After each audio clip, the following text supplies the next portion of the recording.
All right. Hello again, everybody, and welcome to another exciting episode of Tyranny of Dragons. Yes, this is the officially published first 5th edition Dungeons and Dragons adventure with the lovely people that you can see below me. And Yeah, the basics of this being these guys all kind of got together and they're dealing with this cult known as the Cult of the Dragon, which has existed in the land of Faerun for a very long time, but most recently has been getting a little bit more aggressive, shall we say. And so these guys actually ran into this dragon attacking the worst named city in all of Faerun, Greenest. And while they were there, they helped to kind of fend off the attack. They went to where the raiders that performed the attack, they went and they explored their little cave. They found a roper that two of them got to know really well. And then they went to this city called Elturel to meet with their contact from the Harpers, and they met another person who's a member of the Order of the Gauntlet. Which is a collection, a group of paladins and other noble beings that kind of work together for the betterment of Faerun. After leaving Elturel, they traveled down the major river that goes all the way to Baldur's Gate. While they were there, we had our obligatory shopping episode. Lillian got dolled up and looks fabulous! And... and these guys were able... the reason they went to Baldur's Gate is they want to find out where all the goods and things that the raiders and the cultists stole from all the surrounding towns. They want to know where they're going. So what these guys did is they got themselves hired on as caravan guards, or at least attempted to. Some of them succeeded really well, some of them succeeded kind of well, and some of them failed miserably and had to pay. So now the party itself is has come together and is you guys are all in the caravan now, and I gotta pick up the book so I know what's going on. I also have other things here. Has Bryn run up last moment? Can we just assume that Bryn is on the caravan? Because Bryn... Oh yeah, Bryn, roll me a persuasion check. Oh, I shouldn't have said anything. Completely forgot that Bryn was playing the silent protagonist. But was I though? What was it again? Persuasion? Persuasion, yeah. Yeah? 26. What did you say? 26. Damn. You... She's the leader. I own the caravan. You kind of show off a little bit of your magical prowess as you come up, because the first thing they do when you come up is you go, hey, I want to be a guard, for this caravan. The first thing they want to do is they want to see how good you are at being a guard, and you attempt to very slyly show off a little of your magical power. You show off a lot more than a little, and end up not just impressing the caravan, but the caravan master and the guy that runs the guild that hires on all these guards. Before he's able to hire you, this merchant comes over and goes, excuse me, what is your name? Bryn, no last name. Well, Bryn, you seem to have a very impressive control of the arcane arts, do you not? I try. Well, I just happen to be going a part of this caravan that you wish to guard, and could use a personal bodyguard. Would you be interested in that position? What's in it for me? Well, you'll have all your living expenses and food paid for the trip, and 10 gold pieces per 10 day as payment for your Sold. services. Sign me up. Perfect. You will see mine. My wagon is the one with the lovely silken tapestries that are covered under that ugly top, and that's the one where I will be, and that's the one that you will be guarding. You can leave the rest of them to die if anything goes wrong. I won't pay you any less. I'll keep that in mind. All right then. Well, we'll be going on our way very soon here. So I will see you on the road. And you see him kind of waddle off. He's kind of a shorter, kind of stocky guy, long, very kempt beard, and just his whole personality is just kind of oily. I turn to my group and I say, okay, who was that? Anybody know? Anybody? No. Cool. You were talking to someone? Sorry, I was just keeping my eyes on my bag. So I'm the personal bodyguard to Slimy Man. Slimy Oily Man. Trying to find. Again, I have about 40,000. Well, Oh yeah. I'm just. As you kind of ask around, you find out that that particular man is actually he's a gold dwarf named Lai Anguston. He has lie in his name, so just throwing that out there.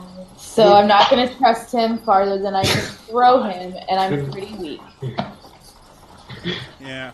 Well, he's again he's a little bit stocky, but he deals in cooking oil and perfumes from the southern city of or southern city state of and he tends to be very like you can hear him as he's wandering off. Just anyone that will lend an ear talking about how much money he's going to make in Waterdeep, selling to all of the rich, people in the city of Splendor, and that like he's very money focused, but doesn't seem like a bad guy. Seems like the perfect guy for bandits. He I'm doesn't just seem standing. particularly ingenious. But again, he's traveling in a relatively large caravan.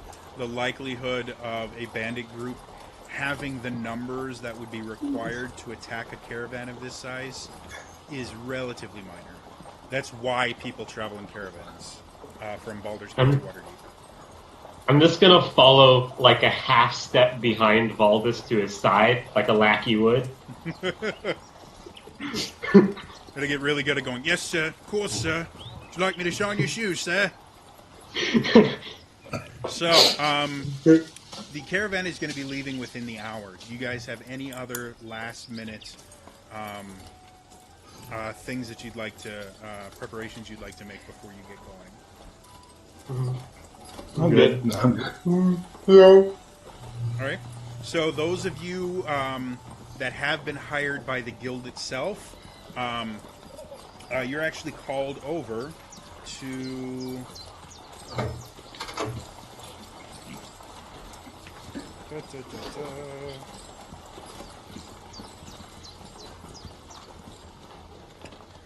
The wagon master that I don't actually have a name for.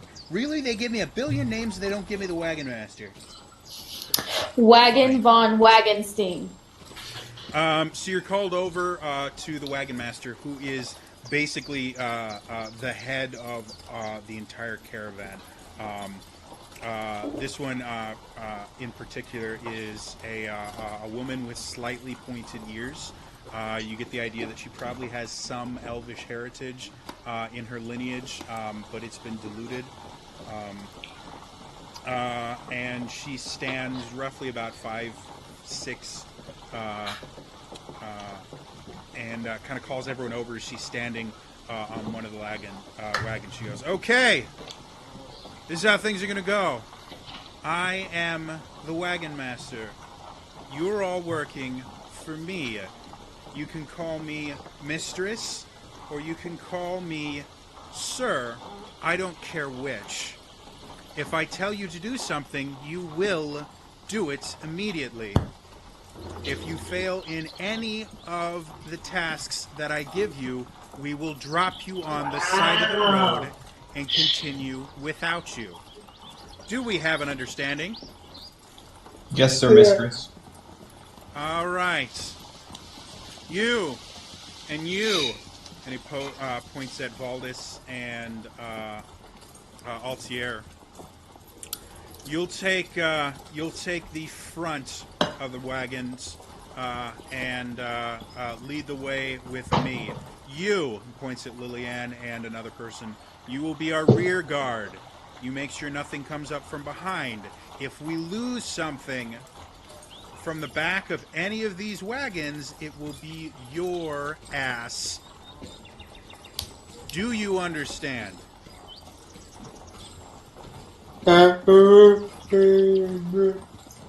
right. The rest of you, spread yourself out amongst the camps. You are here to work, not to socialize, not to talk with pretty girls, not to eat the food of the people that have paid for our protection. You are here to work. Let's get Can we going. talk to pretty boys? Wait, can we talk to pretty boys? You can do whatever you want. You you don't work. Can they talk to pretty boys? But can they talk to pretty boys? Go to whomever it is that has hired you. I do not need you here. And she kind of turns away from you, Bryn. All right, Party let's get people. going. And she gets up on a horse in the front and starts the entire wagon train a-moving. I guess me and Valdis follow her. Mm-hmm. As you guys get to the front of it, she goes, okay, you guys are to stay within 10 feet of the front of this wagon. No further. Do you understand? Yes. All right, I'm gonna, and you hear, and if I could whistle, I would, but you hear a whistle, and you see two other men on horseback come up beside her, and she kind of nods to them. She goes, we're gonna scout ahead, make sure there's nothing going wrong. We will be back within 20 minutes. And this is how it will go for the rest of the trip. Okay? I just salute. I give like a nod and they go. And she rides off.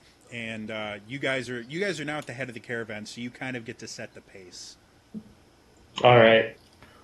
I'm faster than you, Valdis, so go ahead. It's a normal pace. Just wondering why we didn't get horses. I don't like them. Valdis, you would have been supplied a horse to do your captain duties. Lillian the same.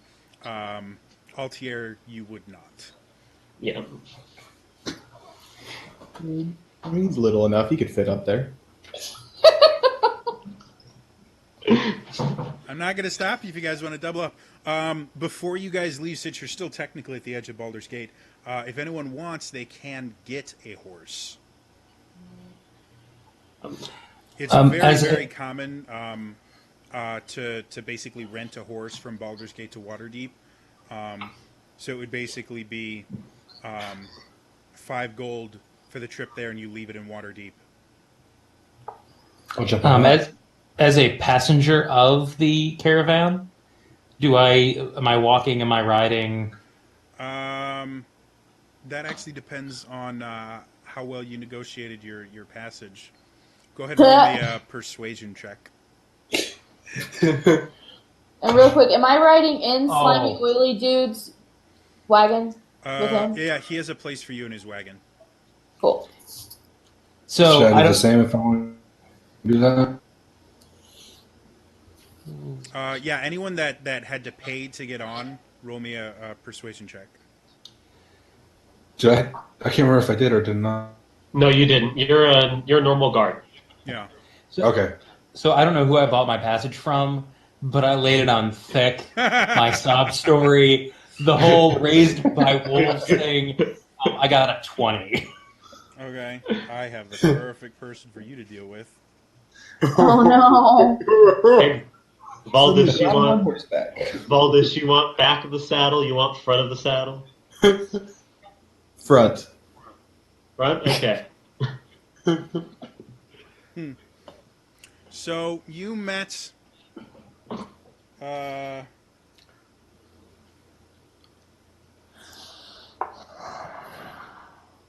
yeah, you met.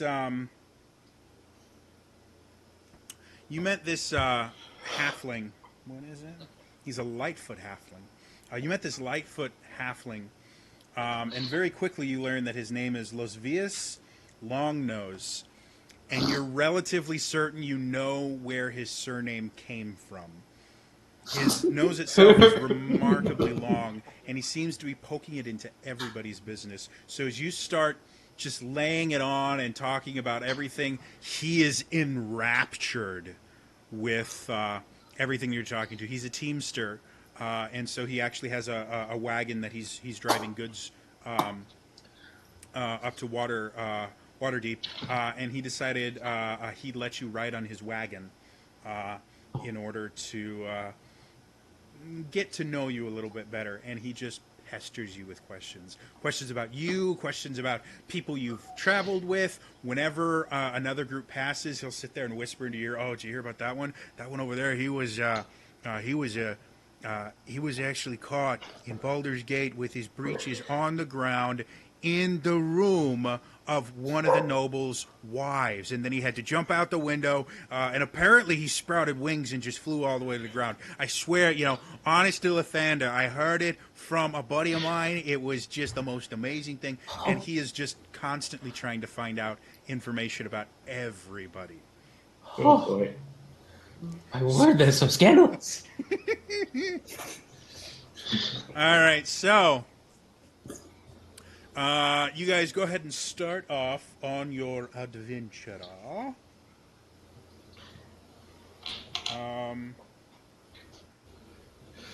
have to remember what's happening. So while you guys are doing this, guarding a caravan is not incredibly difficult work unless something attacks the caravan. Right now, nothing is attacking, so you're basically moving at a relatively, like if you were on foot, it would be a little bit of a brisk pace. But there are members of the caravan that are walking, so the caravan is not moving at an incredibly fast distance. So you guys are kind of milling around, looking for trouble and stuff like that. With the fact that you do have an ulterior motive for doing this, what are all of you doing? Is there anything specific that any of you guys are doing right now as you travel for the first 4 to 6 hours? The entire trip, I say in Halfling to Altier that we should only talk in Halfling in case people are trying to overhear us. There are a ton of halflings in this caravan. It's all good. Can you speak? I say in ogre. I mean Orcish. Can you speak Orcish? I respond in Goblin.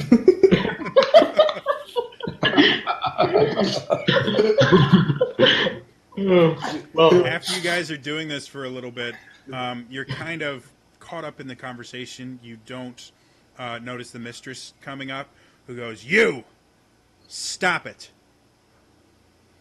You speak common while you work for me. Is that understood?" yes, mistress. Yes, sir, mistress. Just trying to scare off all the people, thinking I'm hiring orcs and goblins. Oh, God. He rides off again. This time towards the back of the caravan. She seems to always kind of constantly be in motion and checking on the caravan itself. You notice that the two guys that left with her didn't come back with her.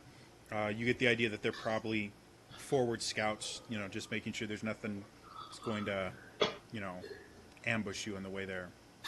I very quietly whispered Altier, 5 gold says they're dead. You're on. I whisper back. You're on. All right. Oh, but I'm just gonna be scanning the sides, of the road, and while I do that, I'm gonna try and listen in on conversation that might be happening. Sure. Like I said, there are. You're probably looking about a dozen to a dozen and a half wagons, and then various little groups traveling along with it. What particularly are you looking for? I mean, I just want to like hear like what they might be talking about to see if I can clue in on what caravan might be the one we're looking for. Sure, make me a perception check.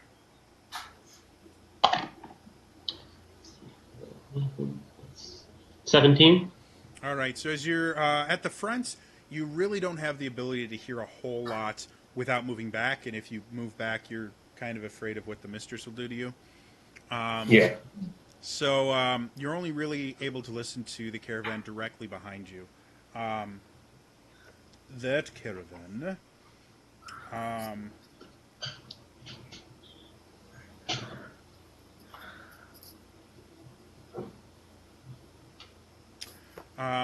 That caravan is driven by a gentleman that you get to know as Tyranny Yelton, who is just this big, boorish man, very large, thick beard, kind of big, stocky guy, and he seems incredibly unkempt. Everything he says just seems to be very crass, and every time he makes a comment, it just seems to be in poor taste. But you do get a little bit of information. You know that he has two wagons that he's leading through this. They're carrying furs and cured hides, and he has two. He has a person driving a second wagon, which is just behind this one, and then two laborers that work for him that don't seem quite nearly as vulgar as he is. That's really all you can find out from the front. How many total caravans are there? So, how many total wagons? Yeah, wagons. Sorry. About a dozen. You actually are not 100% sure of the exact amount, seen as soon as you got here, you got hired on and then pushed to the front. But you're sure it's within a wagon or two of about a dozen. So somewhere between like maybe 10 to 14. Okay. Now, have we taken a break at all? Not yet. At this point, you guys have only been traveling for about 4 hours. You know, in general, the wagon will normally travel for about 12 to 14 hours a day, with a break at midday for a meal, and then they circle the wagons at night to camp.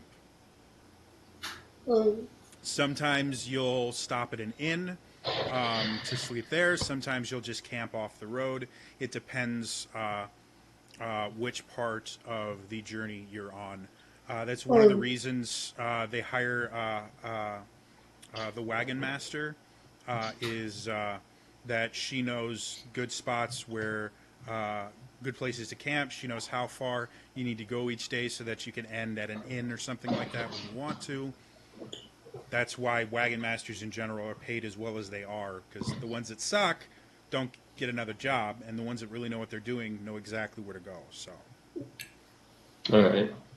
I am just going to continue to buddy up with my friend Mr. Longnose, and just not going to ask anything about the caravans we're looking for yet. Just kind of listening, seeing what kind of gossip. I just want to become close friends with this guy because I think he's going to know some stuff by the end of this.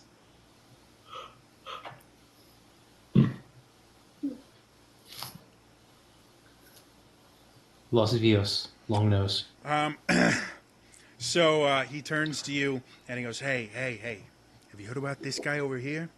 This is Bade Seshpool.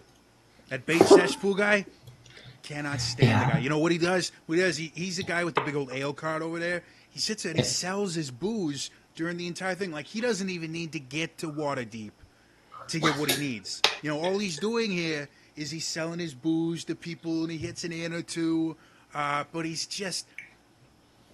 he likes to target.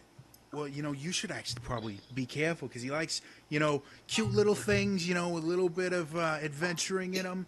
Sit down and go, oh, here, have some ale for free. You're a nice, pretty lady. And then, it's downhill from there. Ooh. Well, thank you for the warning. Yeah, no, he's a bastard is what he is. I actually asked him, I goes up to him and I go, hey, man, I don't got any coin on me, but, you give away all this free booze. Maybe you could give me some. And he looks down his nose at me, the bastard. He looks down his nose at me, and he goes, you know what? You're not worth it. And he just turns away. And I'm like, not worth it? If we were in Baldur's Gate right now, I would take you to the outer city, and we would just clear this up right now. But because we are here traveling, I will let this go. All right? But you better understand that this isn't, I am not taking this lightly. Do you understand? And the guy, the bastard, just walks away. He was afraid of me. He knows. Like you don't piss off a halfling, especially those half elf bastards. Mixed blood and everything like that. Like you don't mess with a pure blood halfling. All right, it's just you don't do it. That is so true. What a bastard.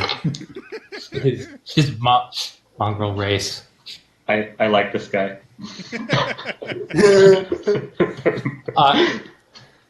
Oh, that's right. Never mind. So, yeah. Wow, what a bastard. Yeah. You get similar stories like that throughout most of the day. Roll me an insight check. Oh, yes. 22. Yeah, you're relatively certain. About half of what he says is complete BS, but he tells it well. So at least I'm entertained. Yeah. So All right, then. But you get the idea, the names and stuff like that and what they do is probably relatively accurate. Any of the more colorful things that he describes may or may not be true. You're not sure. Somebody may have walked in on somebody with their britches down around their ankles. It's possible. Probably You don't didn't know. grow wings. Probably didn't grow wings, at least. All right. Who knows? That part's true. Anything the rest of you guys are doing for this first kind of day's worth of journey? I will visit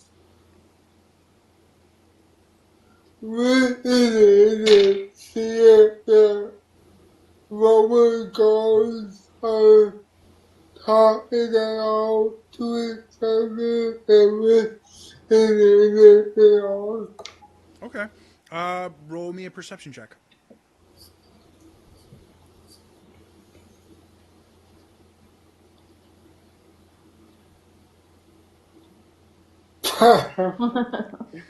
One of the things you notice with the fact that you're a sergeant here and have the ability to issue orders and things to the lower guards, they don't talk when you're around. As soon as you get near enough to be able to overhear, they become very stiff. They do their jobs exactly where they're supposed to. Every so often you'll hear a conversation like, "Oh my, did you see over there? Of course I did. I am looking very hard to make sure that we guard this caravan very well. Of course you are, and I am as well, because we are two very good guards." Those charisma dump stats. So yeah, every so often they do put on a little bit of an effort to make it seem like they're taking their job seriously. But beyond that, like they don't tend to interact with you a whole lot.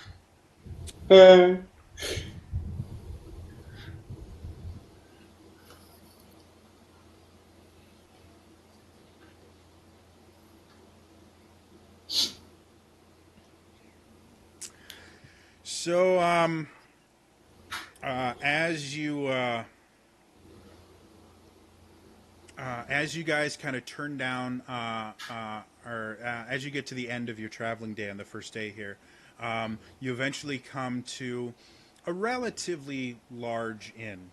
Obviously big enough for most of the caravan to be able to get rooms and things like that, with some areas for people to camp out if they need to. But it's obviously here specifically because it's about a day's travel outside of Baldur's Gate. So they set up a shop here. Remarkably enough, they make money. It's weird. So the first person that kind of breaks off from the caravan, Anna, you immediately recognize. I have to go to the other page. So many names. Lai is the first one that kind of he encourages his horses to go a little bit faster. He gets to the tavern ahead of you, and you see him unloading 2 very large casks of ale and rolling them into the inn. You kind of get the idea that he's probably making a sale. The rest of you guys, as you all get to the inn itself, the guards and everything like that, like your work for the day is done. They do have guards for the inn itself to make sure that things don't go, like bouncers and things like that, to make sure that things don't go poorly, so you guys are officially done with your work for the day.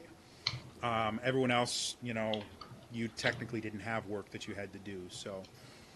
and Bryn, you're specifically told by... who was it that I gave you? It was another halfling, wasn't it? Lai Angiston. Yeah, he's a dwarf. Oh, yeah, Lai was not... so Lai was the one... wasn't the first one off. Which one was it? Or Bade was the first one off. The guy that sells booze. So Lai kind of turns to you, Bryn, and goes, well, I am going to find the finest room that they have here and just get some rest. It's been a very exhausting day. Wouldn't you agree? Yeah, pretty exhausting. All right, I'll make sure that they set aside a room for you. Obviously, it won't be quite as immaculate as mine, but it should be much, much nicer than something that you are used to. So don't you worry about that. You have a wonderful night's sleep, and I will see you tomorrow. And he wanders in. Slightly insulted. Any of the guards, you guys have access to... they have barracks-style bunks in part of the inn specifically for the guards and things of caravans. So that has already been paid for you guys. The 2 of you traveling on your own, we either have to camp outside, or we'll have to purchase rooms at the inns yourself. As a lackey, does that include me? Yep. Okay.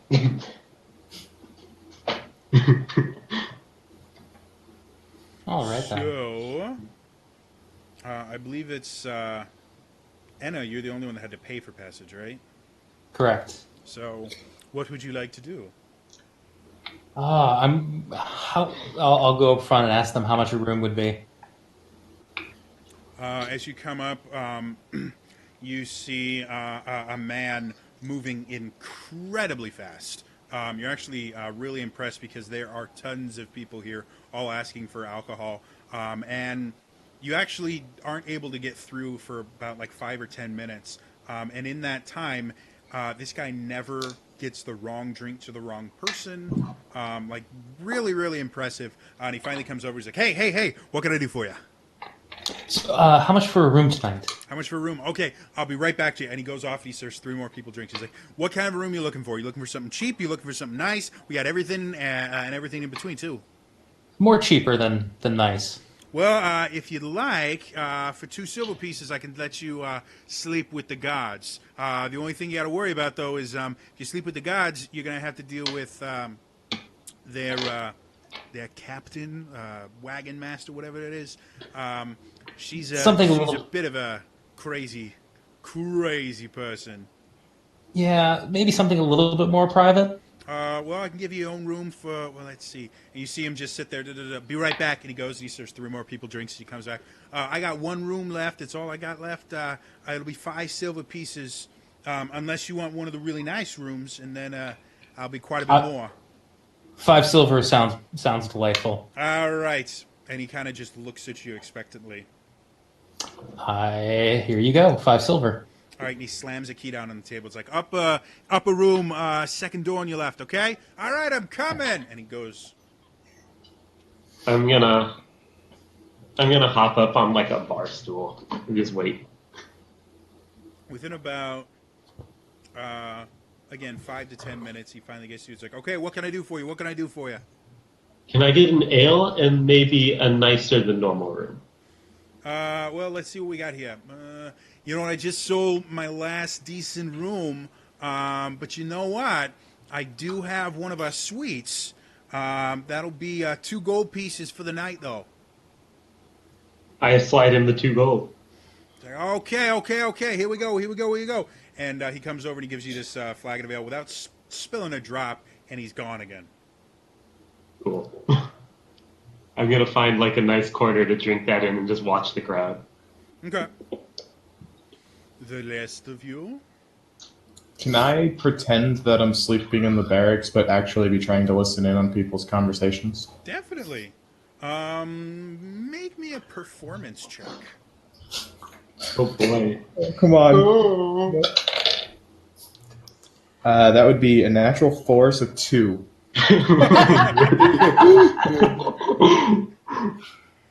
So, you get to the door of the barracks and go, I am so tired.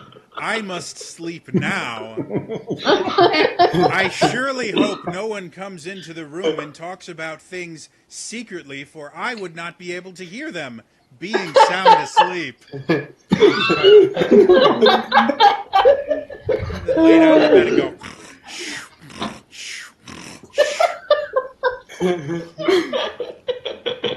Remarkably enough, no one goes in there. Room to myself. Work like a chum. Well played, sir. Well played. Altier, as you're kind of sitting, kind of watching everything, there is a group of people that starts to catch your eye for a number of reasons. Probably the biggest of which is there's a crowd forming around them. And just getting a really brief read of the crowd, they seem relatively jovial. There's laughing. There's people slapping each other in the back. It looks like a relatively jovial time, but they're loud. They're incredibly loud. And sometimes you'll see them stand up and get on the table, and one of them will like draw a sword out and fight an imaginary creature that doesn't exist. And another one will bring out this very large axe, and you see him clobbered onto the table, where you see the bard keep going, hey, you're gonna pay for that if you do that again. Don't you be doing that again. But they just it's this group of 6 people that are they look like they're just regaling everyone with stories and things like that, and the people of the caravan are eating it up. So the rest going on. Yeah. Can I be bigger around with the ball in the head when it is to them? Are you specifically wanting to kind of mingle with this crowd, or just everyone, random people in the bar? Random people, but when I hear, but when I know that people gathering, then I'll move on. Okay. Roll me a perception check.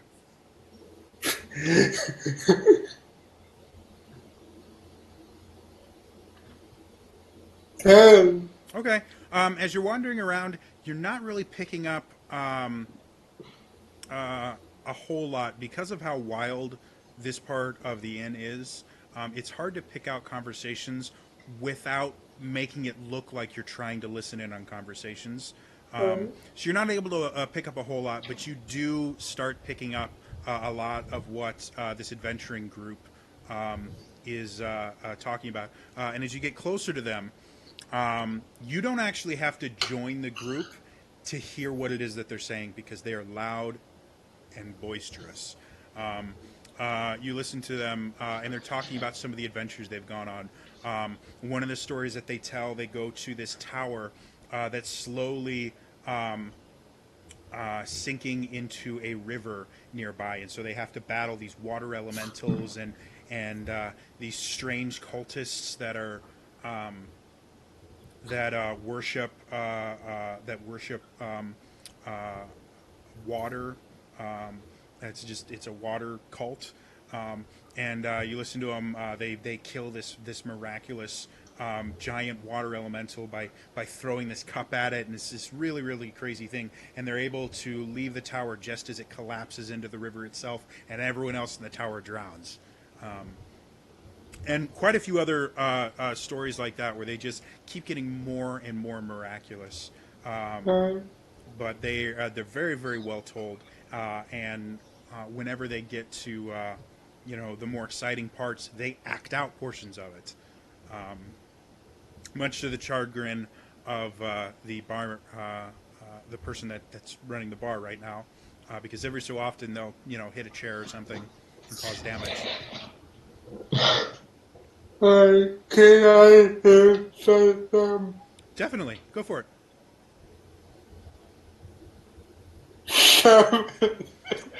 These guys are the real thing.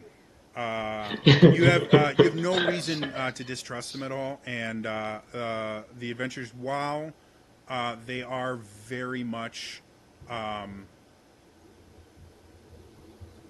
they're generally wild and fantastical. There is a slight ring of truth to them, where it's theoretically plausible that it could have happened. There's some, being an adventure, there's some portions of the tale that you get the idea might have just been added on as little embellishments, but for the most part, you're like, pretty impressed with these guys. Yeah. I guess I believe about it. You really do. Okay. Yeah. All right. So, the rest of you guys, is anyone else doing anything, or are you guys gonna check in for the night?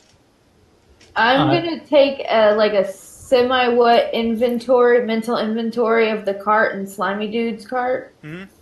Of just generally what he has in the cart. Mm-hmm. And then I'm gonna go to bed. Okay. Again, he has cooking oils and perfumes, basically. Lots of them. Nothing that looks out of the ordinary. Not really. These are obviously things that are not native to this part of the world, though. And when you get to Waterdeep, even though Waterdeep, again, it's a city of splendor, there are things from all over the world in Waterdeep. These are probably going to be a little bit more rare than other things on the caravan. So noted. I go to bed. He may be slimy, but he has good product. Anything else you guys want to do before you head off to sleep? I want to read that terrible dragon poem book that I got. Okay. I just go to the barracks and go to bed. I retired to my room as well. Yeah, I'll eventually go to bed. Okay. I'm just going to stay up for a couple more hours, see if anybody frequents the bar, and then as soon as, it's mostly filtered out, I'm going to go to my suite. Okay. Most of the people in this area frequent the bar a lot. Probably about half the caravan has come in and either gotten a single drink, because that's kind of what you do at the end of the day. You get nail, you relax, you go to bed. Or has just gotten shit-faced drunk. I'm just going to hang out for an hour after they all go to bed and then head up to my suite. Then. Okay, cool. So you guys all get a decent night's sleep. The inn itself is not extravagant, even with you having one of the nicer rooms. Altier, it ain't great. But it's a good night's sleep. You don't have to worry about anything going missing or anything like that. And as you wake up refreshed, you're ready for another day. Right. As you guys are getting ready to go, the wagon master comes over and just starts pointing at people, kind of like she did the day before. She points at Altier, at Anna, at Lillian, at Valdis, or not Anna, I'm sorry. Altier, Lillian, Valdis, and Scott. She goes, you, and you. Get over here. Hi. Yeah, go for And so she kind of takes you away, and she tosses each of you. I have to look at this. You get things cool. For Chris, or not, for Altier and Oli, you guys get a coin purse with 5 gold in it. For Lillian and Valdis, you guys each get a coin purse with 8 gold in it. And she goes, your services are no longer required. We have found some very experienced adventurers. They will be taking your positions. Thank you for your time. You can find your own way to Waterdeep. And she rides off. Okay. I wasn't getting paid for this, so cool. And I pocket the 5 gold. Oh, you weren't? Okay. Yeah. I was thinking that you were. You can't fire me. I never worked for you. I technically worked for Valdis, so if Valdis got thrown off, I'm getting thrown off too. Oh, okay. Are they taking my horse? Yes, Yeah. because that was part of the things. You guys have basically just been fired. There's no rule that says we can't travel on the same road as them in the same direction. No. If they get attacked, we just won't help. That's simple. Yeah. Yeah, As you guys are kind of a little bit stung from this. Lillian, you immediately recognize the group of adventurers that you were watching before, and Altier, you notice too, are the ones that are getting hired on. Their leader, this guy with a really, really big, heavy-looking sword, actually gets your horse, Valdis. Okay, I see how it is. And You can seeing, take a mental note of him. kind of seeing what has just transpired, the group comes over, and the leader goes, "Hey, I'm really sorry about what happened. You know, when people see the amazing skills that me and my adventuring company have, they really can't help but ask for our help. I'm very, very sorry that we've taken your jobs, but fear not. We will make sure that this wagon is safe and protected." All right, I look forward to seeing your corpse down the road. Can I insight check him? What? Can I insight check Go him? for it. I want to insist on that. What's my insight again? Anyone else can insight check him too if you want. Yeah. Oh, 19. I'm walking past this, right? What? Yeah, I'm walking past. you guys all kind of meet with each other before you get going. Oh, wow. 21 for my insight. Okay. Oh, Anyone higher than 21? 23. No. All right. So Anna and Valdis, this guy is so full of shit. It's coming out his ears.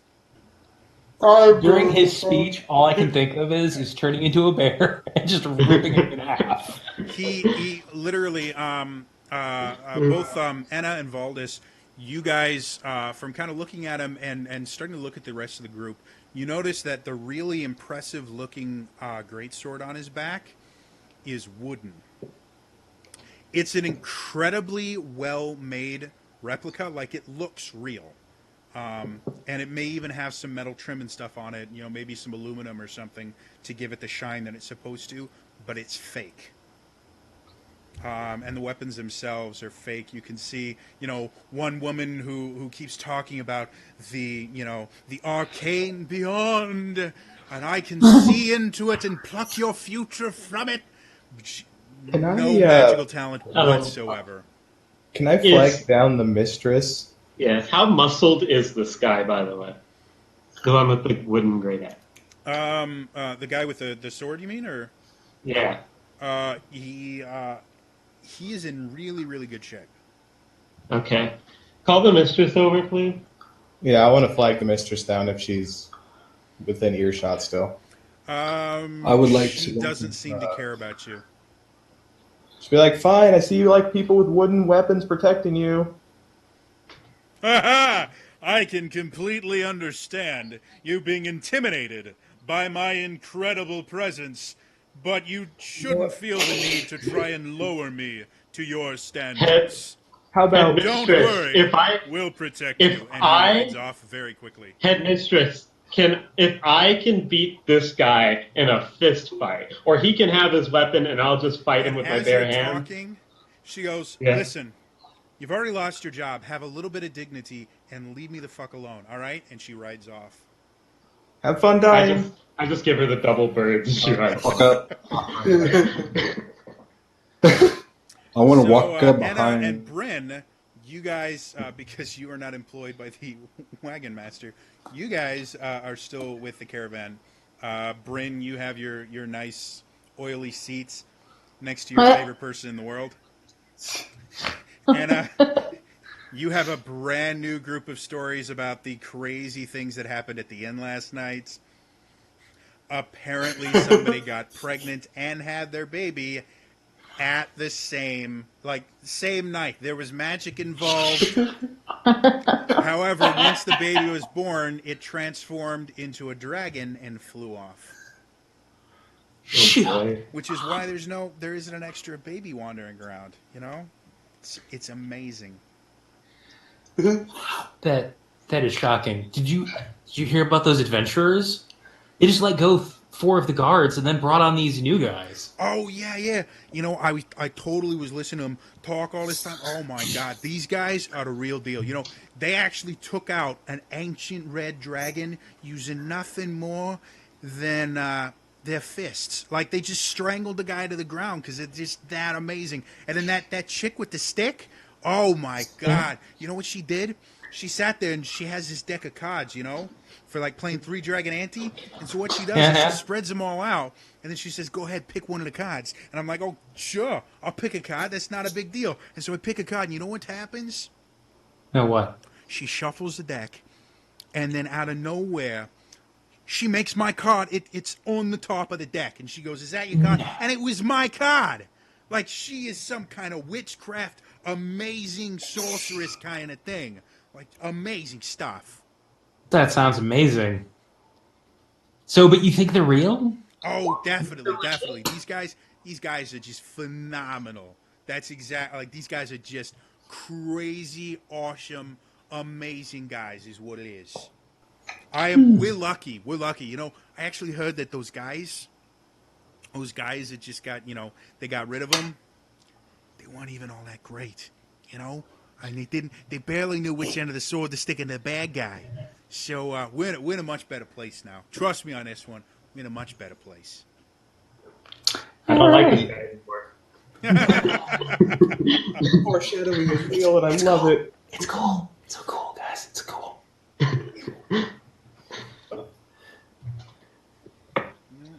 Of course they don't. That would be far too easy. I have to do math very quickly here for a second. There are 6 of you. I have to make sure I don't kill you all in one round. Ollie went MIA, by the way. Internet, I think. Yeah, he'll be back. I promise. All right, so what are the rest of you guys doing, huh? Well, I think Altier and I are going to follow, but decent distance back just so we can still see the caravan, but laugh as it inevitably gets attacked because they hired incompetents. I'm gonna say I follow them. All right. This is all some kind of clever ruse or a trap. It's a clever ruse. What about the rest of your... I can't believe I just closed that. What about the rest of you guys? Here we go. That's right. Bryn said that she's keeping a close eye on the slime ball. Okay. Ollie is gonna just kind of follow Lillian and Valdis and Altier. So you guys are kind of following the caravan. Like, you can still travel with the caravan. All right.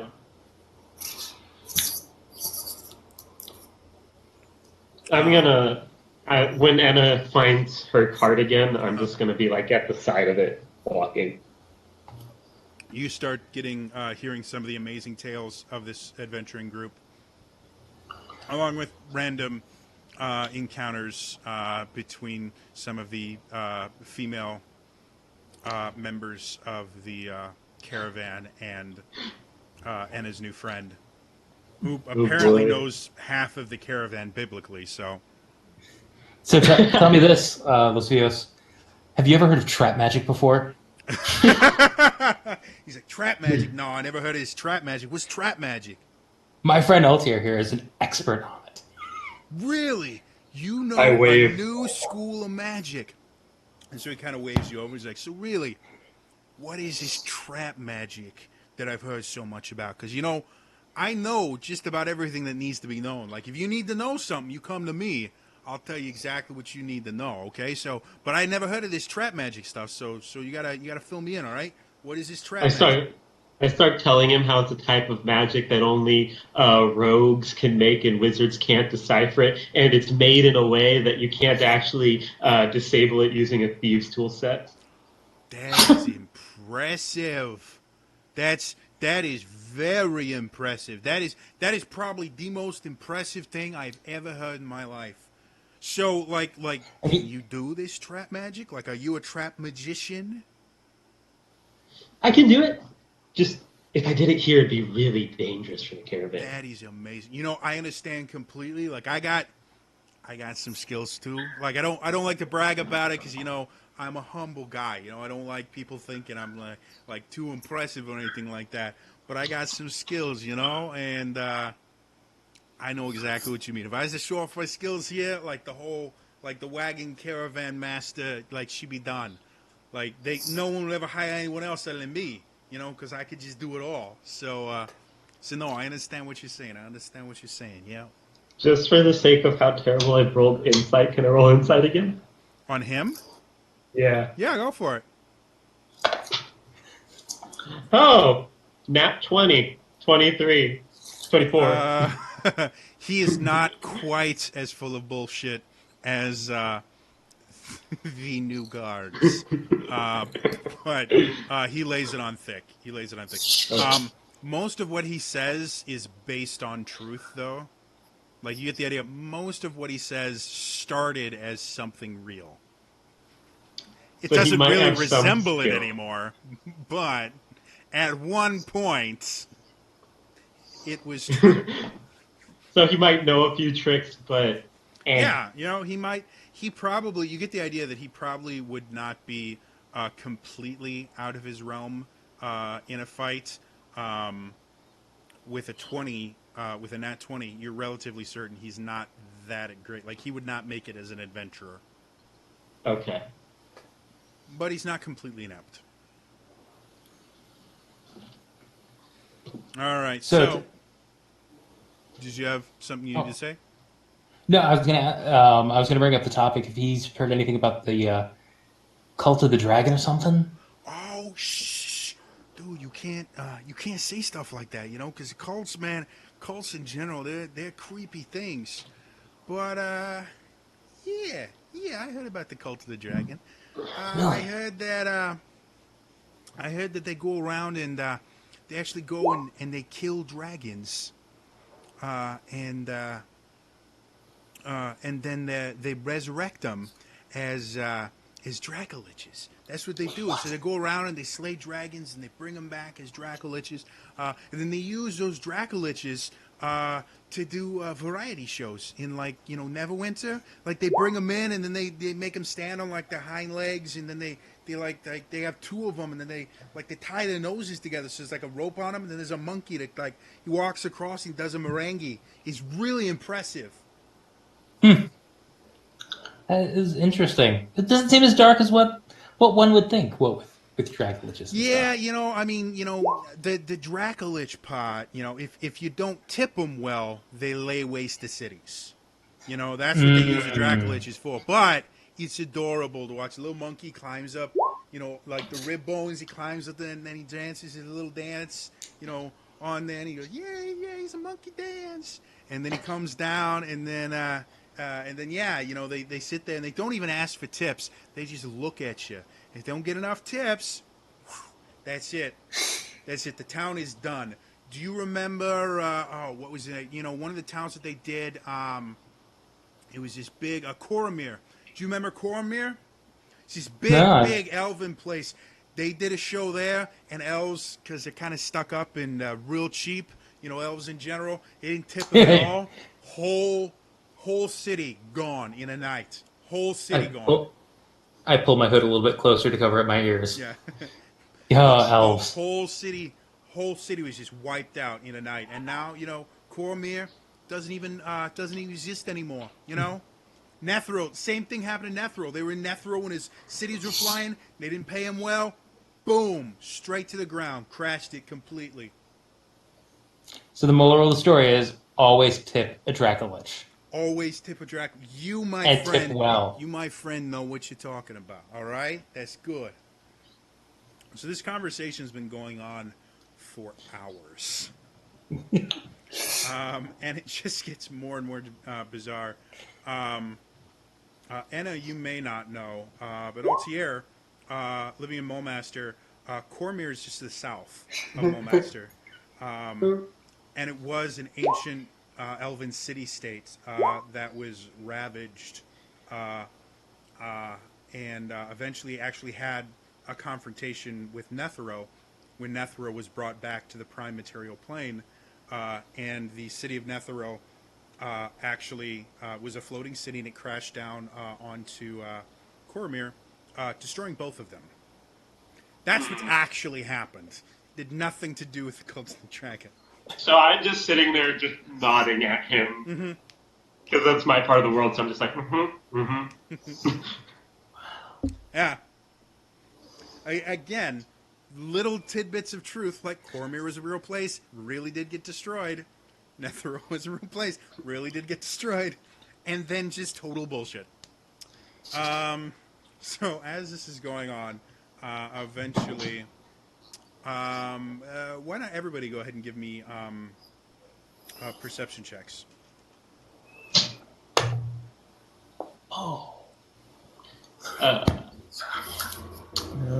18 for me. Okay. 19 for me. All right. 22 for Anna. Damn. I am not using Roll20 anymore. 21. 21. 15. So, Lillian, you're still moping about. I just laugh about my makeover. The rest of you guys, as you're traveling, like the caravan, because it's so large, the front of the caravan is probably like 300 or 400 feet ahead of the back of the caravan, and you guys are close to the back. But everyone but Lillian hears some sort of commotion towards the front of the caravan, and it starts getting louder, and you start hearing screams. What would you guys like to do? I'm gonna jump out of the cart that we had this conversation and just take a look. See if I can see what is generally going on. Sure. From where you are, again, because you're in the back, it's really, really hard to see. But you do see some very large figures moving very, very quickly. And you've heard the sound of weapons unsheathing, but beyond that, unless you get closer, you can't really tell what's going on. What are like the sides of the roads look like? At this particular point, you're in kind of a hilly, rocky area. There's hills and there's very large rocks and things like that throughout this whole area. So line of sight out of the road is relatively bad. This is one of the areas that you'd kind of been briefed on when you started the adventure as a guard, where you'd kind of been told, okay, this is a place we have to be careful. This is a really easy spot to set up an ambush. We'll make sure that we're very prepared when we get to this area. I'm gonna try and find like the rocky outcropping and stealth behind it. Sure. Roll me a high check. 26. You think you're stealth. However, again, you're far enough away from where the commotion is that you can't tell anything. What about you guys? Yeah. It's getting louder now. Can I send my owl forward, but decent height up, so that I can just look down and see what's going on? Sure, certainly. It can get up to 100 feet away from you, right? Yeah. Yeah. Once it gets about like 20, 30 feet up in the air, it's got really good vision. You're able to see at the front of a group, you don't really know where or what's going on, but you see a large group of giant scorpions that have started attacking the caravan. And go ahead and make a perception check for your owl. Thank you for advantage on that. 17.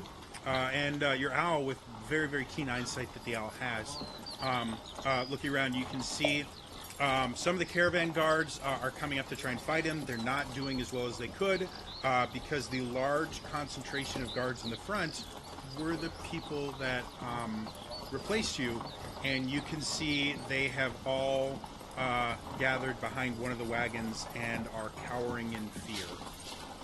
Oh god. But you get the idea, like the scorpions themselves are actually starting to attack some of the wagons. They're starting to rip things apart. You can see a few of the civilians that are traveling have been hurt. Some of them have been impaled by the stingers. Like, this is starting to become a big deal. And this is something that is outside the realm of possibilities for the caravan guards themselves, especially when they're missing a large portion of their force. I want to try and inform as many of our group as possible so we can get up there. Yeah, you guys are all close enough to each other, and you pass by Bryn on your way up there, because she's kind of in the middle. The cart that she travels in is in the middle. I just kind of say as we pass by, like, giant scorpions, fire, let's fight, go! I'm gonna keep using the rocky outcroppings to like hop in and out of stealth. Okay. You will probably, because of how much longer that would take for you, you would probably end up being like a turn or two behind everyone else. So no, I'll keep up with them there. I'm gonna just reach into my bag of holding, grab out my quiver, my bow and arrow, and then I'm just charging straight forward. Okay. I follow and follow the company and grammar for the right. Okay. So you guys watch as Lillian pulls her sword out, and it erupts into flame as you guys run forward. Go ahead and roll initiative for me, everybody. I totally rolled a D12 for initiative. My D12 roll was higher. It works. You just gotta use them, man.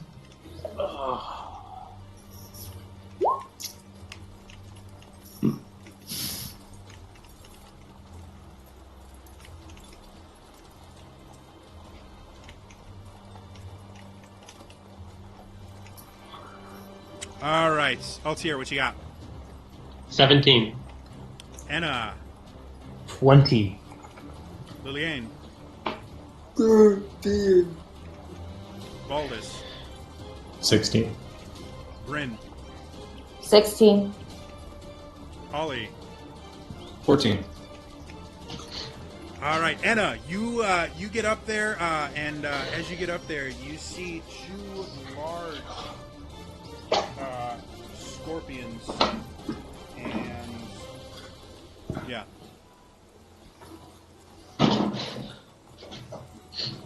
Okay, so You can see that there are other ones that the rest of the guards are attempting to take care of, but there are two that are coming directly at the front of the caravan that it looks like you guys are the only ones that are going to be able to deal with it. okay. And are they about how far away are they from me? By the time you get ready to fight and get initiative, basically starts there about math is hard 30 feet. Let's say 30 feet. Okay. One. And are there any civilians close to them? There are. They've started attacking the front wagon. That was it Valdis? Yeah. Was in the front. Yeah. The guy with like the booze and everything, or not the booze, the furs and everything like that. His wagon is the one that's getting attacked, and he's sitting there like screaming up a storm. He's trying to swing like heavy objects at him, but you can see he has a relatively large hole in his leg that the edges of it are black. Okay. And you can kind of see veins coming away from it, and you can see another one of his workers is lying at the foot of the wagon, unconscious, bleeding out. Okay, so I want to get their attention. Okay. So rather than use my longbow, I'm just gonna like charge, leap, midair, turn into a black bear, and just sink my teeth and claws into the first one I can. Go ahead and make me a strength athletics check using the bear stats. Okay. Oh, nice.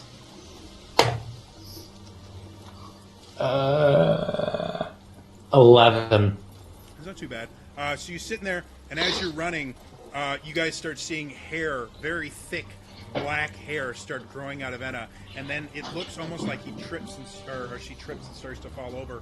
But by the time her front hands hit the ground, they've turned into these paws, and she goes and jumps into the air in half bear form, kind of does a barrel roll, and comes out completely bare. And lands on one of the scorpions. Go ahead and make an attack roll for me. 19 for my bite. 19 definitely hits. For 11 damage. So you sit there and you sink your teeth into this creature, and you are able to pierce through some of the chitinous armor that this creature naturally has. You hear it scream in pain and swivel some of its eyes towards you as you sit there with bits of it dripping from your jaws. Okay, now I'm going to go in for the claw attack. Go for it. Only 16. Still hits. Roll damage. 10. So you come around with a claw and you cut deep, cutting into the armor pretty bad. But the creature's still there. It snaps some claws at you, and you see the stinger up top coming down, getting ready to strike. That brings us to Altier. Directly following Anna's charge, as soon as she lands and strikes, I'm going to run under her and stab it with my short sword. Okay. Make me a dexterity acrobatics check. I can move through people's spaces as an athlete. I have a reason behind this. Trust the dungeon master. Cool. Oh, well, 19. Okay, so as you sit there, you're running, and you see the bear kind of land on her. You sit there and slide on your thigh underneath the creature and try and attack it from the bottom. Go ahead and make your first attack with advantage.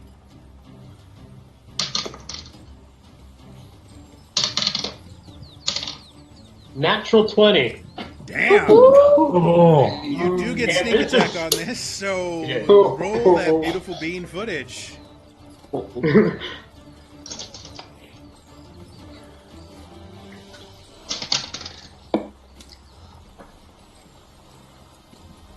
15. I have to do math. All right, so as you sit there and you plunge your short sword to the bottom of this creature, as you pull it out, you can see this kind of yellowish clear liquid has started to leak out of the wound that you've made. The creature itself howls in pain, and you can see the creature starting to just move around violently and trying to find whatever it is that's attacking it, but it doesn't seem to be able to see it. Anything else you want to do, Altier? I'll spend a key point in flurry of blows. Go for it. Punch it. 16. 16's a hit. Where's my D4? Other D4.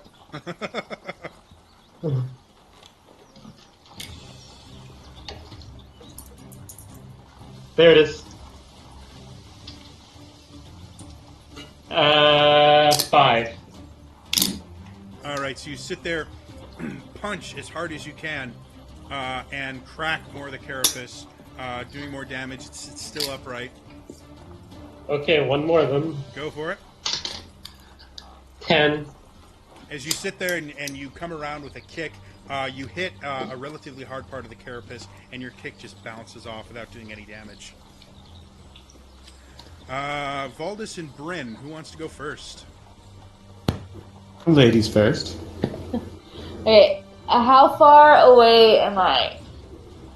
Everyone gets to within like 30 to 45 feet from them. However, you can be up to 30 feet away from them or as far back as 45 feet.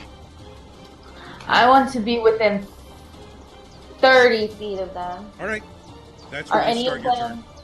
Okay, are any of them bunched together? turn.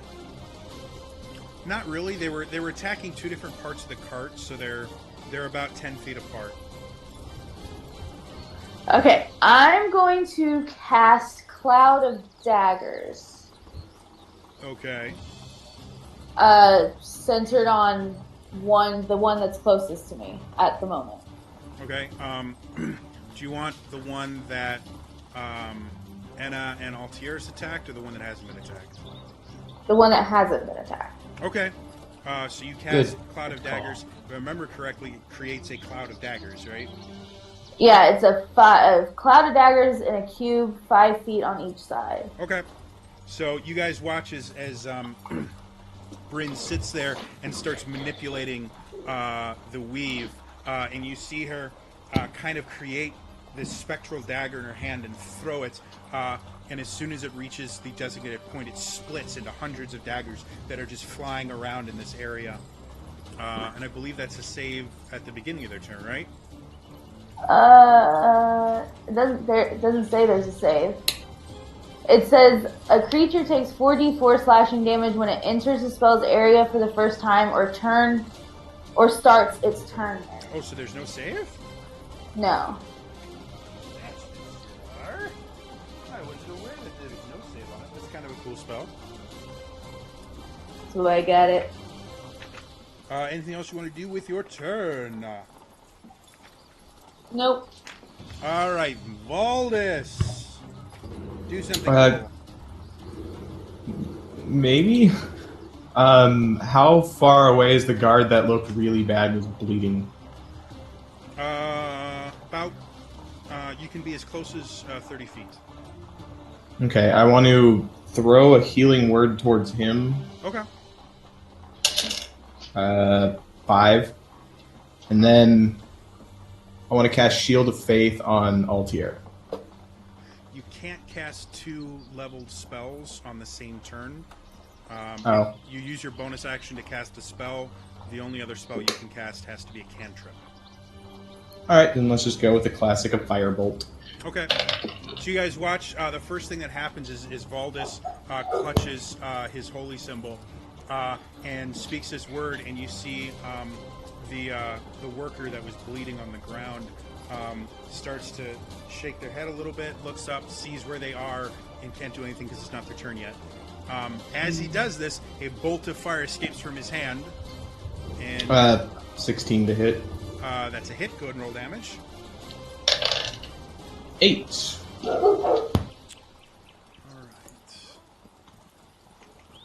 All right, so the bolt of fire comes out and hits the giant scorpion right in the face, singeing one of its eyes. The scorpion itself looks really, really bad. Anything else you want to do? No, I'm good. Ollie.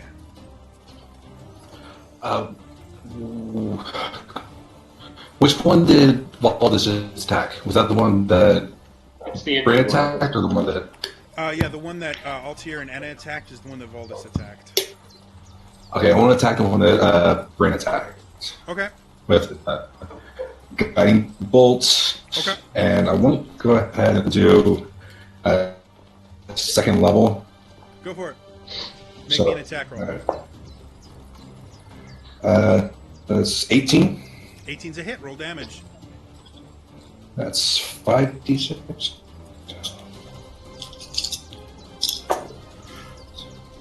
4, 8, 9, 14, 20. You said 20? Yes. All right. So you guys watch as Ollie, again, clutches his holy symbol, extends his hand, and this bolt of pure light goes out and slams into the other scorpion, bathing it in radiant energy and actually leaving it glowing for a little bit. Anything else you want to do with your turn? Everyone else does have an advantage attacks on that, right? Yep. The I next believe attack on it's the next attack on it has advantage. Oh, that's right. Okay. Okay. Yeah. Liliane. I will attack the and I'll see you talking. Hello. Swing at 24. Surprisingly enough, a 24 hits. And I'm sorry, which one are you attacking? The one that Okay. All right, go ahead and roll damage. 15. As Liliane comes over with her flaming blade, she comes up and sinks it directly into the head of this giant scorpion. And as she pulls it out, the scorpion itself hits the ground, twitches a little bit, and does not move again. Anything else you want to do with your turn? No. All right.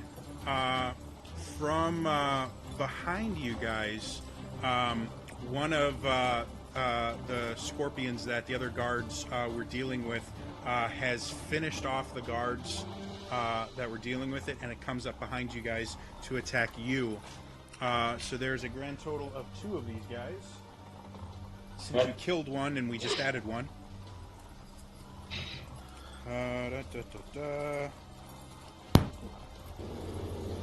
So the first one is going to... Can you roll damage, Bryn? For your clouded daggers? It's just straight up the dice. I don't add anything, right? Yeah, I believe it's just the 44. Okay, then 8. All right, so that one... seeing the little congregation of Sam, Valdez, and Ollie that have all kind of made attacks. Well, Bryn and Ollie both made attacks at it. It runs over to you guys. It's going to first try attacking with its claw at Bryn. And that's going to be a 19 to hit. Yeah, that hits. Oops, I can just use averages. You take 6 bludgeoning damage, And you are actually grappled by the claw itself, so it now is holding you in one of its giant, oversized claws. The other claw goes for Ollie. And that's going to be a 14. No. All right, so do you have a shield? Yes. Okay, so you bat it away with your shield without having to deal with it. And then the stinger comes down and takes an attack at Bryn.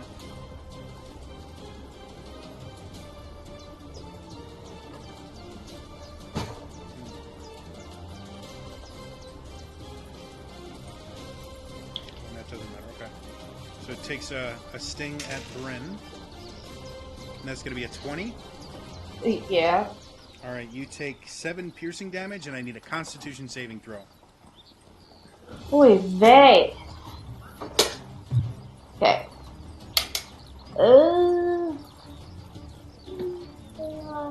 20. Okay. You take 11 poison damage as the poison from the stinger kind of starts rushing through your bloodstream. So, what was it was 11 and how much? 11 poison, 7 piercing damage from the sting. Total of Okay. 19. All right. Thank you. The one that just came into the fight is going to go for Enna first with a 19.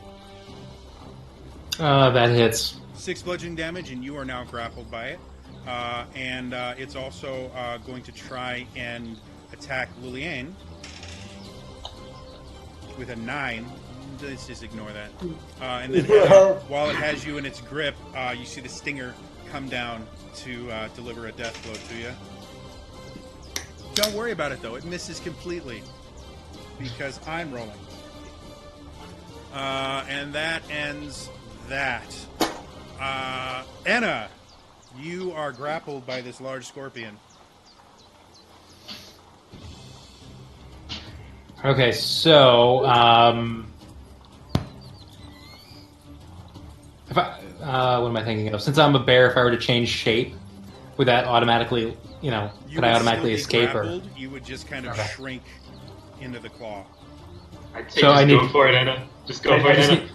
I'm gonna break free of this claw. Okay. With my brute strength. So it's a strength athletics check to kind of break out of it. This will be your action to do that, though. Okay. 14. You sit there and break out of the grip of this scorpion. Anything else you want to do with your turn? No. All right. Next up is Altier. I am going to just, as soon as I see Bryn just get attacked, I'm gonna duck and go back towards Ollie and Bryn. Okay. You will take an attack of opportunity. Bring it. Okay.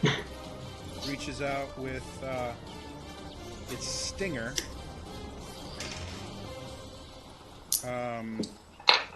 17. Yep. 7 to make it piercing damage, and make me a Constitution saving throw. And I make this at advantage because it's poison, because I'm that type of halfling. Halflings what have is advantage on saves against poison? I don't remember that. Yeah. Stout halflings do. Really? Yep. I'm playing halflings wrong. Go ahead and make your check. Let's see, I believe it's a 15. You take 11 poison damage. What's that halved? Because I also have resistance No, to that poison. is so you normally would take 22. Saved, you take half for 11. Half of that would be 5. Alright. And then when I reach the... I had no idea. All right, so you make it up to the one that has started skewering Bryn. I'm gonna go for a stab with my short sword. Go for it. That would be a 24. That misses, unfortunately. Yeah, roll damage. 10. All right. So again, you plunge it into the scorpion. As you take it away again, your arm gets covered in this yellowish clear liquid, and the creature itself is looking pretty bad. I'm gonna kick it in the tail. Go for it. 20. Definitely a hit. Roll damage. 5 again. All right. It's looking pretty rough, but it's still upright. Bryn, you are grappled by a pretty ugly scorpion. So, could I cast a spell while grappled? Definitely. The only thing that grappling does is you have a movement speed of 0. Okay. And they can move you if they want. Who all is within 10 feet of me? Altier Ollie and me. Alice. And technically Valdis would probably be within 10 feet of you as well. Goodness gracious. Okay, then I'm not going to do that. Set yourself on fire. No, I was thinking of doing Arms of Hadar. Oh, yeah. That would be interesting for all of your friends. Yeah, I know. Okay, I guess I'll just try to hentai attack. can I ungrapple myself, I guess? Yeah, it's a strength check. Strength athletics to wonderful. break out of it. Wonderful. I just say burn it down. That would be a 18. Yeah, you. Surprisingly enough, you guys see Bryn just get this incredible amount of strength out of nowhere and break out of this claw. Anything else you want to do with your turn? That is your action to do that. I'll move back. Okay, you will take an opportunity attack if you do that. Never mind. All right. Valdis, you are up. How many scorpions are left? There are 2. There is one that's dealing with Anna and Liliane right now, and then there's one right next to you that's looking pretty bad. All right, I'll do Scorching Ray and send 2 at the one by Anna and 1 at the one that's on Bryn. Go ahead and roll for the one close to you first. That would be a 19. Definitely a hit. Roll damage. That'd be 6. All right. The ray itself goes and scorches a large portion of the chitinous armor of this creature, but the creature itself is still upright. Go ahead and roll your other 2 attacks. 17 and 16. Both of those hit. Roll damage. Ooh, that's better. 8 on the first and 7 on the second. So that's a grand total of 15. Yeah. All right. So you fire off the other's 2 rays. They hit the other scorpion squarely and do damage, obviously. But the scorpion itself, looking relatively fresh from the fight it just came from, is still raring for battle. Anything else you want to do with your turn? No, I'll stay where I'm at. All right. That brings us to Ollie. What you want to do? Here's an ugly dude next to you. How close? He's within 5 Yeah, feet. fine. He took a swing at you. Okay.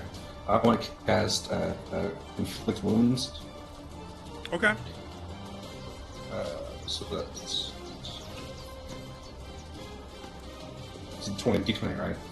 Yeah, it's a spell attack roll. So you roll a d20, add your spell attack bonus to it. 20, not natural. Definitely a hit. Go ahead and roll damage. 3d10. Inflict Wounds is such a cool spell. 21. All right, so you guys watch as Ollie just reaches his hand forward and grabs onto the claw that just barely missed him before. And as he sits there, you notice this dark energy just kind of being siphoned out of the creature, and it withers and writhes and slowly just turns into this pile of dried carapace and ash. Anything else you want to do? Is that one dead? It is definitely dead. There is nothing left of it. I can't do any kind of heat. Never mind. That's the end. Okay. Liliane, we got a big thing in front. Yeah. Swing back forward after the claw. Go for it.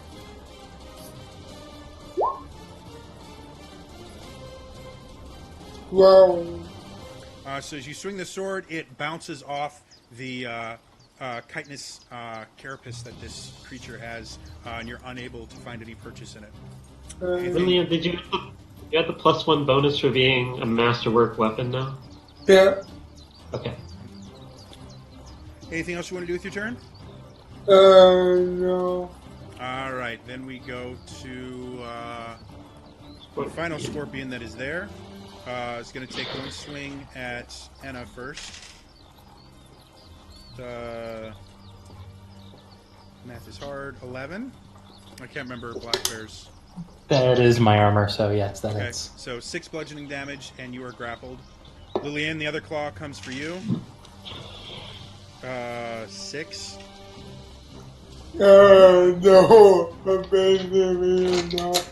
It doesn't get anywhere near you. It just like hits the ground like 5 feet away. You don't even get sprayed by the dirt. And then the stinger comes for Enna, being grappled. 23. That would hit. Okay. 7 piercing damage, and I need a Constitution saving throw, which would use the bear's stats, not yours.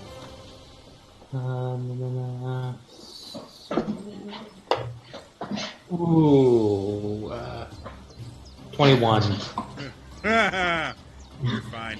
You still take 11 poison damage, but not nearly as bad as it could have been. Brings us back into Anna. You got a buddy. So I can still attack while I'm grappled. Yep. I just get a -4. Nope. No penalty? No penalty. The only time you get a penalty is if you are restrained. Okay. And then that's disadvantage on all your attacks. All right. Well, I'm going to bite and claw this guy. Go for it. I'm going to make sure that he doesn't automatically restrain you. No, he just grapples. He has 3 attacks, but he grapples. So my bite is 23. Gotcha. And I think that's D8 plus 4. Oh, okay. So my bite does 12 damage. Okay.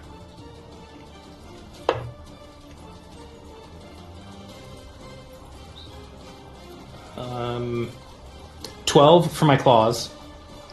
That one misses. It bounces off its armor. Okay, that is my turn then. All right, Saltier. I just booked it this way, and now I'm booking it back. Everyone else just kind of gets to a point and stays. Altier's like running around. He's parkouring over pieces of card. And I'm going to take a stab with my short sword again. All right, go for it. It bounces off. It's a 9. Okay, so ting. And for the fun of it, I'll flurry of blows again. Go for it. Punch bounces off. 21. I get an All actual right, hit. that one actually hits. And I do 7 damage. Not bad at all. So you run over, you dive at it with your short sword. It reflects off. You kind of hit the ground, take it onto your shoulder, roll back up, come around with a punch that just deflects off, and then finally you come around with a front snap kick, hit there, and crack the armor a little bit. Anything else you want to do with your turn? Nope. Bryn. Alright, I am going to cast Witch Bolt on the one that's left. Go for it.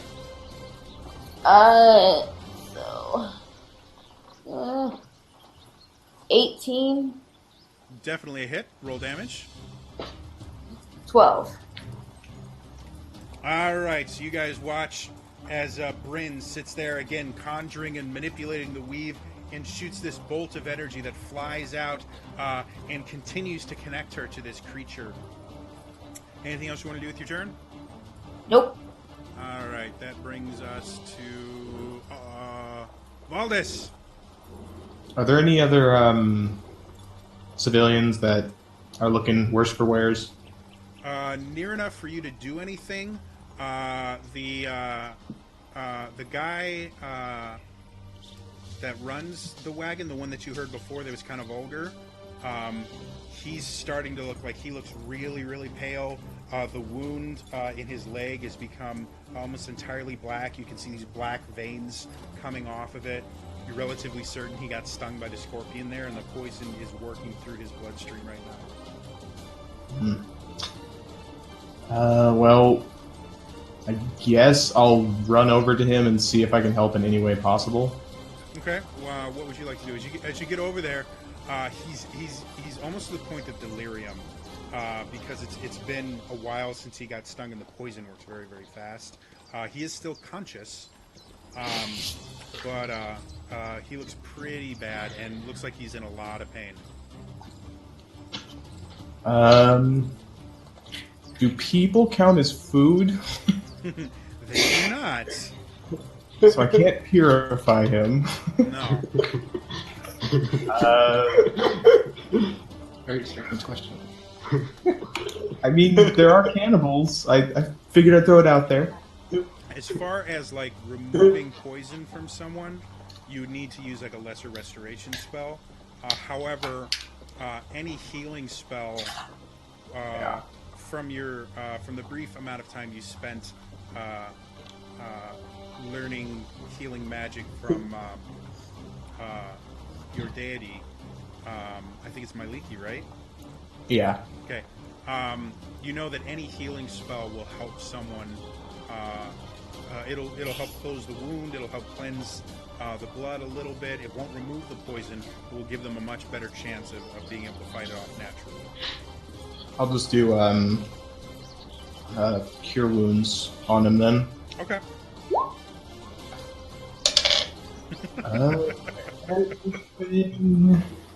Yeah. Okay. So 9. Okay. So as you sit there and you place your hands on the guy, you notice that the wound itself starts to close a little bit. You can see a little bit of the black veins starting to heal up, and you can see a little bit of color brought back to his face. Okay, and then I'll kind of just like stand where if the scorpion decides to come my way, it has to go through me before it gets to him. Awesome. That brings us to Ollie. How close am I to the scorpion? About 30 feet. 30. Let's see. I'll go ahead and do guiding bolt that again, just normal one first level. Go for it. 16. 16 is a hit. Go ahead and roll damage. No, I forget. Was it 46? How much? Yeah, it's 46. That's right. Yep. 13. How do you want to do this? Make him blow up. Okay, so you guys watch as Ollie sits there and starts conjuring this ball of radiant energy. Very much Kamehameha-like. You sit there and it's like, guiding bolt! And fires this thing off in this beam of light with a large bolt at the front of it. Goes forward, slams into the creature, and you watch him sit there just concentrating, and shah! And you see another burst of energy flow down, and the scorpion itself explodes in a burst of radiant lights. I would like Altier, Enna, and Lillian to make dexterity saving throws. Oh boy.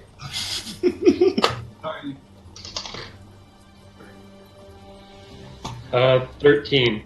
Okay, Enna? Wait, I might be proficient. I don't know. 19. Okay. Lillian? I am not. Yes, sir. So actually 15. What? A dexterity saving throw, please. Oh,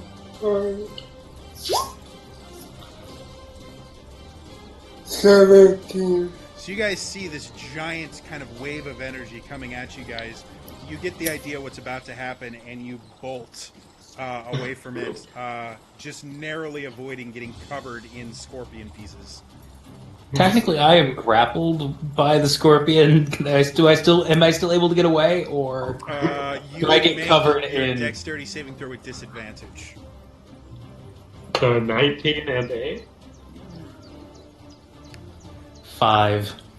Anna is covered in scorpion pieces. Whereas me and Lillian were just like, peace! Yeah, you guys both kind of look at each other, like all three of you guys kind of look at each other and go, and you start running, and Anna just goes, what the sploosh?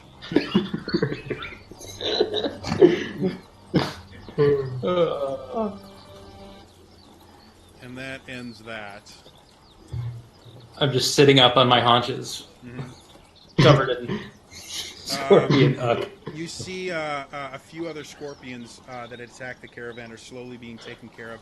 You do see the wagon master come over and just completely demolish one of the scorpions with a blow from a rapier while she's on horseback, just pierces it and runs on by. As you guys are kind of looking around and kind of helping people up, Valdis, you do see the guy that you just healed. He does not look great, but you get the idea that he'll probably live through this, although probably for the next at least day or so, he's going to need a lot of rest. Okay. As you guys are wandering around, you do eventually kind of circle your way around one of the caravans, and I'm just going to roll for this one.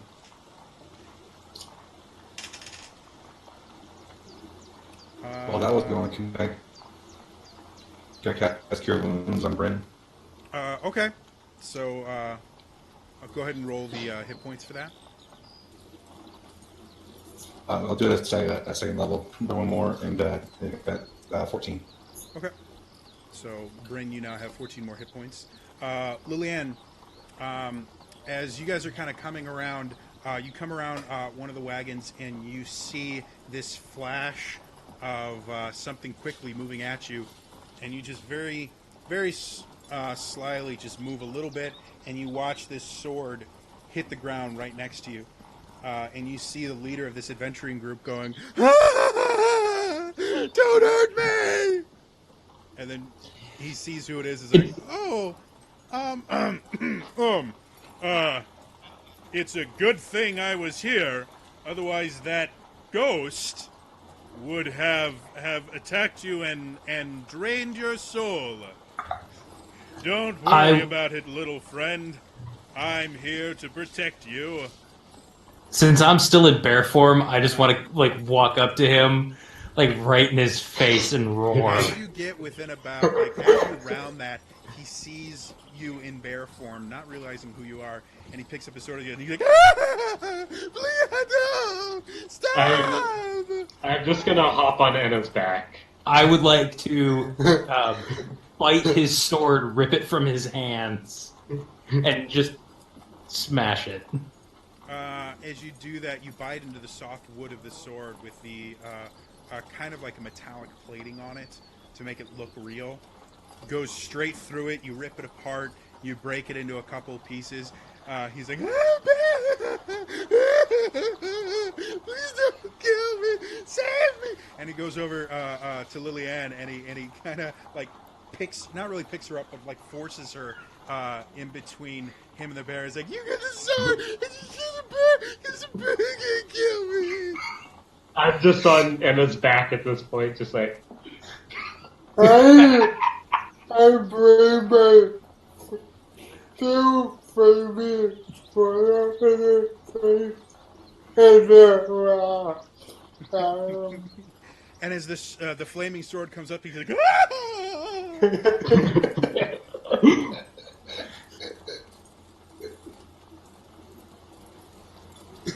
While that's going on, I I saw just the want sound in to. one of my headphones, and I realized I put Oh. the jack. Behind, like directly behind him, I just want to. It doesn't matter what it says because he won't understand it. Probably, I'm going to cast Minor Illusion and have it yell Orcish. You see a puddle of liquid start forming at his feet, and he doesn't even scream. He's just like, ah, and then he kind of looks down, and he looks back up at you. The other people there are all. None of the adventuring party looks like they got hurt at all, because they rather quickly ran behind a wagon and hid. But the wagon master comes over, looks at the puddle on the floor, looks at you guys, sheathes her sword, and face palms. You. And she points at the adventuring party. I never want to see you again. Go. You're like, and they run away. And then she kind of turns specifically to the four of you that she just fired. I have some openings. I think you're more than qualified. I'll double your pay. I just say, that's nice, and then I turn around and just go back to the guy that I was helping out with the healing, just to kind of check on him. Okay. Right, join all this. I'm gonna reach into my pocket with that sack with the 5 gold she gave me earlier and toss it to her, and I'm just like, I was never really a guard. I was his lackey, but I'll still help. And then she throws it back at you. She's like, you are now. All right. All right. And she goes to the rest of the group. She's like, all right, let's clean up any of the wounded, make sure they get treated. We need to get going within the hour. We've lost a lot of time to this. And she rides off. All right. I'm just going to try and, when we take off, I'm going to try and just ride in the caravan with the guy that I was helping out. Okay. Just to keep an eye on the guard that was with him. I'm gonna resume my normal elvish form and then go check on Mr. Longnose. Okay. I'm just gonna keep watch, make sure like another attack doesn't happen again. All right. Yeah, me too. So you guys go back to your regular duties. You only travel another 4 hours before you break camp. Not getting quite as far as was originally intended, but you do find a nice spot to make camp, and you guys are able to get some rest.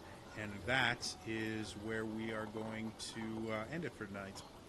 So, for those of you watching, I do run D&D games basically every Tuesday here, starting somewhere between 8:30 and 9 o'clock. So you are welcome to follow me here on Twitch to find out whenever I'm streaming. Otherwise, you can follow me on Twitter. I'm at TrainerJody because I always tweet about it as well. Also, if you missed any of the episode, you want to catch up, see exactly what's going on, you can actually catch all the episodes on my YouTube channel. I upload all of them there. It is youtube.com/TrainerJody. Other than that, that's all for me today, and I will see you guys next time. All right? Bye-bye.